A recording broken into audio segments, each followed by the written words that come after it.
Following a few unsuccessful attempts, Kaizer Chiefs are believed to be making a renewed effort to sign Stellenbosch FC left back Fawaz Basattin.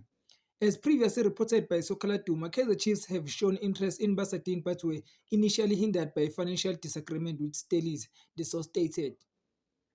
Insiders close to the club have now indicated that Amakos are believed to have made a new offer which they are confident they could satisfy the Western Cape club expectations, the source further elaborated.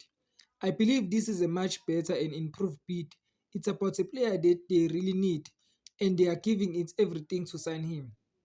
We all know it won't be an easy one as Telis are the ones in control, but Amakosi are determined to sign him, and that's why they are believed to have tabled a new offer which is more appealing, the source told the Sia crew.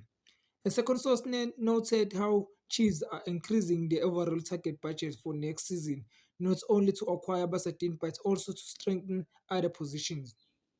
Last season it is believed they started with around 50 million budget, but increased it in January. Now they want to increase it again. So they are close to the demands of the players they want to sign, including a winger, a striker, and of course the left back. So with the new increased budget, this could work out, the CSO stated. The 20-year-old Bafana Bafana defender has been consistent since joining Stellenbosch in 2022 from Morocco Swallows. He has made steady, consistent progress, scoring goals and then even representing South Africa. Thanks for tuning in. Don't forget to like and subscribe to our channel. Bye.